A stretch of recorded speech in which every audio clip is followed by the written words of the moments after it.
So the first day of free agency was tough. I'm gonna get into it. I'm not gonna say much because I don't want this video to be too long, but we're gonna start with first saying that in this free agency, every team had a goal, and everyone knew every team's goal, right? Like it was not hard to figure out. And as fans, we just wanted to see if teams accomplished these goals, right? Some just wanted to stay put, some needed extensions, and there is a lot of stuff that happened here which really let me know of, oh my God, this is going to change the league. A few things first.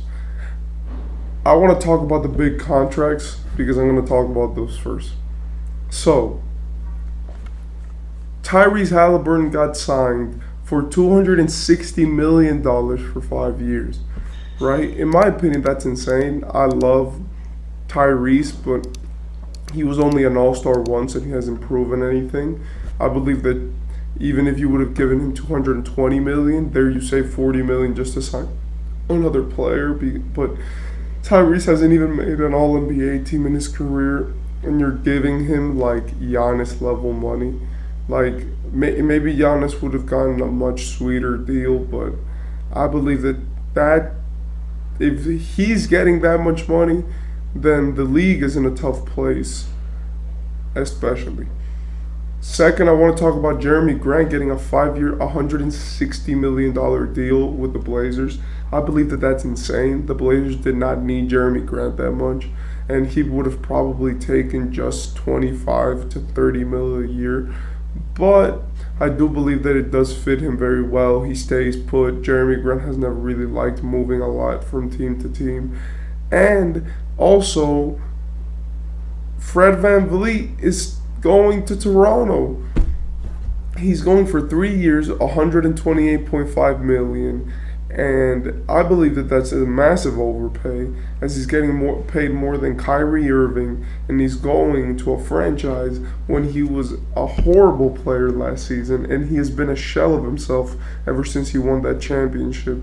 No, ever since 2021, he's been a complete shell of himself. And finally, talking about big contracts, I also want to talk about Desmond Bane's $207 million extension.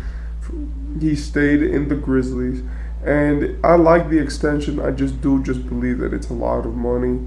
And even though, yes, you have to do it because you have to have your big three under contract, that might cause some salary issues in the future, especially with the new CBA. Right? Like, Fred VanVleet this year averaged 20 points, shooting 40% from the field.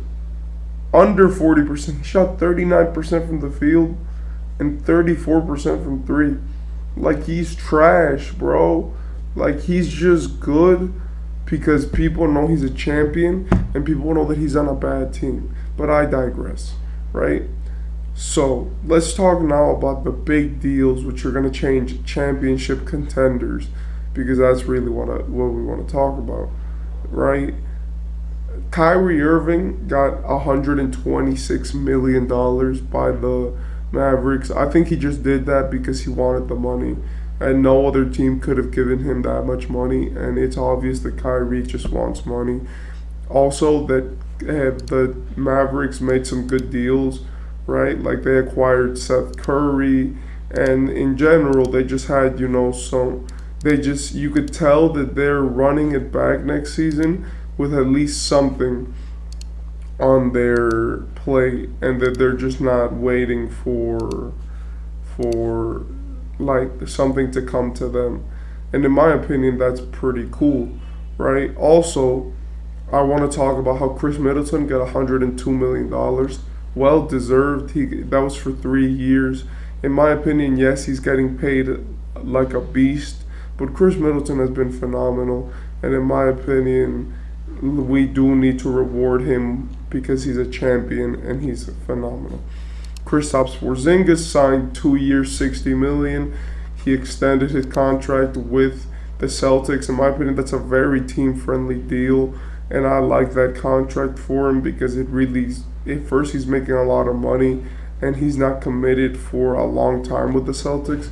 If they want to move on from him, If the experiment doesn't work, then they can just trade him next season, and there'll be nothing to it. And finally, for contenders, Draymond signed back with the Warriors. He signed for 4 years, $100 million. That means he's making about 25 million a year, and that's perfect for him. He took a pay cut just to stay on the Warriors and just to get a long-term deal. And in my opinion, the Warriors did everything they could just to clear up cap space, just to be able to sign him. A few other contenders I do want to say is that Gabe Vincent is going to the Lakers for 3 years, $33 million. I like the move since they lost Dennis Schroeder, but I do believe that losing Dennis Schroeder is a way bigger move for the Lakers than anyone thinks. Rui Hachimura got 3 years, $51 million.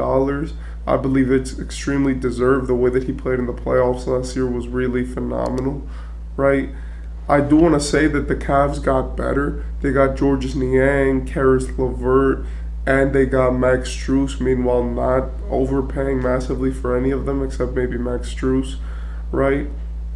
The Bulls kept Kobe White and signed Javon Carter. I believe that the Bulls are still in no man's land. And the Dennis Schroeder got $25 million for 2 years, even though he had been almost out of the league last season. And in my opinion, that's a beautiful story, right? I want to say some of the winners in terms of players, right, are Cam Johnson, who got $108 million for 4 years. No one believed he deserved that, but he got it. He's getting paid more than Kyle Kuzma, who is another winner, who got $102 million for 4 years, right? Herbert Jones got a long-term contract with the Pelicans for 4 years, $53 million, and I believe that that's well deserved. Jacob Pirtle got his 4-year, $80 million extension with the Raptors, and I believe that that was phenomenal, right? And let's talk about some losers. Joe Ingles went to the Magic. I do believe that why? Like, he got $11 million a year for 2 years, $22 million the entire contract. I believe that that's insane. Trey Jones is a winner, but why are the Spurs paying really? I mean, he got 2 years, $20 million, but I believe that the Spurs, unless they really believe in him, they're probably going to get their next point guard through the draft, right? And I believe that this free agency was full of winners, right? Talking about big moves, Shake Milton is going to the Timberwolves. Seth Curry is going to the Mavericks. Nickeil Alexander-Walker is signing with the Timberwolves again. Troy Brown is leaving Los Angeles, and it's looking like the more guards Los Angeles lose, the more that they lose depth in terms of defense. Kevin Love went back to the Heat, which is phenomenal, for 2 years. Taurean Prince got a contract with the Lakers for $4.5 million, right? And O'Shea Brissett, right, and Reggie Jackson. O'Shea Brissett went to the Celtics, and Reggie Jackson went to the Nuggets as he stayed.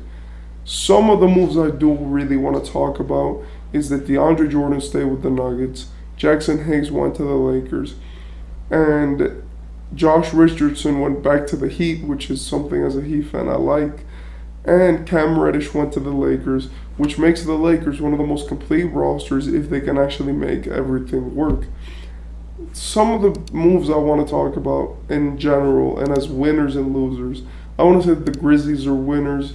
They kept Desmond Bain. They got Derrick Rose as a veteran.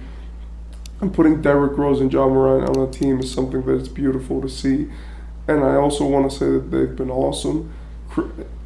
Like, the Celtics are winners. They got to extend Kristaps Porzingis. They got O'Shea Brissett on a minimum deal. And they've just managed to keep their roster together, which is something phenomenal. And also, I want to say that the Lakers are winners. The fact that you made it that far last year, and the fact that you believed in this squad, and obviously you're doing this whole LeBron stays, and now you got more depth, you got more players, and even though yes, in my opinion, losing Dennis Schroeder is going to hurt because he's just one of those guys that you want on your roster, and I'm really passionate about Dennis Schroeder. I do believe that the Lakers will make it make sense, right, with everything do. I want to say that the biggest winner of this free agency, totaling everything, is the Suns. And that's, let me read you the names. The Suns got Bradley Beal, Devin Booker, and Kevin Durant. They had those three guys. Through trades, through everything, they had gotten those three guys. But now the free agency broke, what people had said is they don't have depth. So you know what they did? They found a way to get it. They got Josh Okogie, right? They agreed on a contract. They got Damian Lee to agree to a 2-year deal. They got Yuta Watanabe to agree to a 1-year minimum deal for the Suns. They got Chimezie Metu to agree to a 1-year minimum deal. And Drew Eubanks to agree to a 2-year minimum deal. And how, like, after you get three superstars which cost you that much money, and DeAndre Ayton.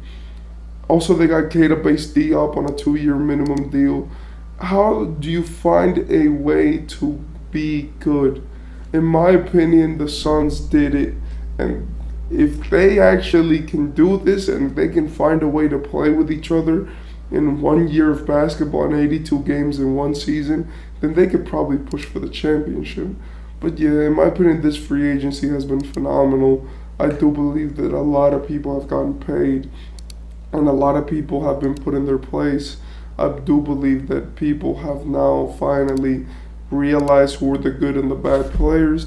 And I do want to say, I want to see, finally, what I want to end the video with is that even though the Heat went to the finals last year, they lost Max Strus, they lost Victor Oladipo, they lost Gabe Vincent.